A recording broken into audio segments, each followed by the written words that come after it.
And Rob Maness is a good man. He's a patriot. He has served this country, and he's running as an unabashed conservative. Rob Maness, it was an honor to endorse you. How are you, sir? I'm doing great, Mark. Thank you very much for having me on. We're very grateful, especially for your endorsement. Well, tell me something, Rob. Let's grab this right where it is. This Ebola situation here with the open border and not blocking these flights from certain countries where this is an epidemic. What do you think about that? Oh, Mark, it's the CDC has got to figure this out. They have got to overcome their inability to admit they don't know something and get their arms wrapped around this infection very quickly, or they'll never get ahead of it. We've got to put a travel ban on those Western Africa countries right now. We've got to do screening at every port of entry, and we've got to get protection for our nurses that they use, like at Emory and other special infection control units. It's just unacceptable. And we're now have 4,000 troops in the area, 4,000 U.S. military troops, a gross misuse of resources and unnecessary risk of the lives of those troops. And believe me, they're going to be in hot zones. I guarantee it. And we're going to lose some. And that's just unacceptable to do this. It's amazing to me. And the president does this, Rob Maness, who is the conservative running in the election on the first Tuesday in November in Louisiana. The president does this without consulting with Congress. He does this without any hearings. He does this without any appropriation. He just does it. I mean, shouldn't Congress be much more vocal about what goes on? Absolutely, but the Thursday before the congressional recess, so they could come back here and get on the campaign trail, they passed a continuing resolution budget that gave him a blank check to fight an undeclared war in Syria and Iraq. It's just absolutely unacceptable. I told my two politician opponents last night in public at the last debate that they should be in Washington demanding a special session of Congress to debate that issue and decide how it's going to be paid for. My goodness, we're at $17.5 trillion in debt, and we don't need to be fighting undeclared wars without a strategy, without any objectives, without a definition of what success is, and without an exit strategy. All we're doing over there is plinking away at individual targets, and it's having zero effect, and we see the enemy's already encroaching on Baghdad and the Baghdad airport. And we're losing a war that we haven't even decided to enter yet. How do you differ from the rhino corporatist supported Republican Cassidy? Well, I think last night was a prime example. He said that we were asked a question that each of us was a yes or no answer. Do you believe that health care is a fundamental right? And he said yes. I said no, and Mary Landry said yes. How's that for a difference?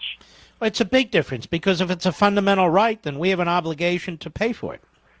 That's right, and a doctor can be obligated to provide that service exactly without getting paid for it. Well, I mean, what does that mean? So hospitals and doctors and nurses and technicians and bookkeepers and janitors are forced to provide services for people because they are providing a fundamental right, but they have no fundamental rights, those who are employed, correct? Absolutely. It's ridiculous to make a comment like that.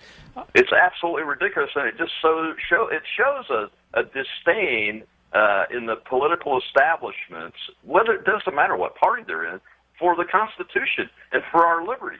You know, we should be sending people to Washington that are going to fight for our liberty, to protect it, not restrict it or take it away. Make sure that we have the conditions for businesses to be prosperous in this country, which is how America has been successful, and to have the certainty of a strong United States both outwardly and inwardly. And the Ebola, getting back to the Ebola thing, it's going to start. It is affecting us inside our borders now, and we can't get our borders secure. We've got this infectious disease that the CDC's underestimated and can't get it under control. And if it gets out in our country, or God forbid in South and Central America, where conditions are much, much more amenable to spreading it, we are in for a really, really big fight and a possible pandemic. You're listening to the last conservative standing right now who's up for election. You're listening to Rob Maness. He is running against the Republican establishment and the Democrat establishment. He is a citizen candidate. He is an honorable man. He's a vet. He served as a colonel. Tell us a little bit about your background. Well, my dad was a hard-nosed Air Force Master Sergeant. I'm one of three brothers. We traveled around with my mom and dad. He was a career Air Force enlisted man, and I enlisted at 17 myself.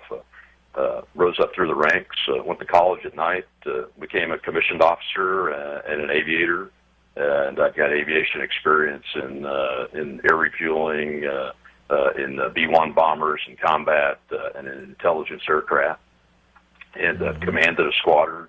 I've worked in the Pentagon on the Joint Staff as an operations officer. I was working there on 9/11, the day the country was attacked by the fanatical Islamists that declared war on our country and our way of life. And have 5 kids total, ranging in ages from 10 to 32. 3 of my sons are in the military. The oldest is a United States Navy sailor. We're very proud of him. And the second oldest is a U.S. Army National Guard soldier in the communications business. And number 3 is 18 years old. He's in Air Force basic training right now. He's getting ready to graduate next Friday. And we're very proud of him. And then our 10-year-old son and our daughter and her children and her husband. And we're very proud of her, too. She works in the with juveniles that have medical issues like ADHD and high-functioning autism, and runs facilities to help them. So we're very proud of all of them. And Now, why should people vote for you? Because I'm going to protect their liberty, ensure their prosperity, and ensure the certainty of a strong United States of America that's focused on keeping America safe, that keeps our promises to our allies, that keeps our assurances up to our allies, and fights for freedom in our own country, and stays on the Constitution. You know, I tell people all the time, I'm not on the right side or the left side. I'm in the middle. I'm on the Constitution.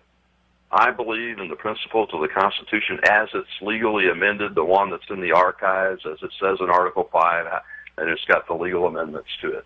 That's what I swore to support and defend in my oath in the military, and I've risked my life for. I have friends that have died for that. I've had to command the young Americans in war and ask them to risk their lives for it. We must stand on that, and stand on that in the middle and not compromise it. Now, we can find solutions that work with anybody, whether they are Democrats or Republicans or Libertarians or Independents or whatever. But what we can't do is compromise on our Constitution, and that's what my promise is. And that's if people want to support you and donate to your campaign, and people in Louisiana want to help you otherwise, where do they go? What's your website? They go to robmaness.com. That's ROBMANESS.com, or GoManess.com, GeauxManess.com. And you can volunteer. You can sign up for our social media program. It's how we're getting the job done, getting the ground army built, and getting the team ready to get the boat out on November 4th. All right. I hope people come out and support you. You're the real deal. It's an honor to endorse you, and we want to wish you all the best, Rob. Well, thanks, Mark. And before I go, I just want to say thank you. You mentioned that I'm a Reagan Republican, and you're the only person that's out there day in and day out that's reminding and educating us about not who Ronald Reagan was, but what he believed, and I've tried to not model myself to be like him, but to understand what he believed and his ideas, because they're so linked to America and so linked to success in America. And that's what we're very grateful for you doing every single day out here. Well, you're very, very kind, and now I know why the Republican establishment and the leftist Democrats don't want you anywhere near Washington, D.C., because you're one of us.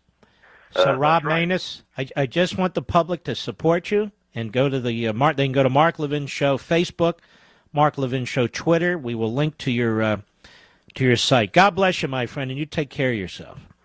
Well, thank you, Mark. All right. You can tell people to find solutions for us, or our positive conservative agenda plans out there on our website, and we appreciate your support. And we're going to get to victory on November 4th.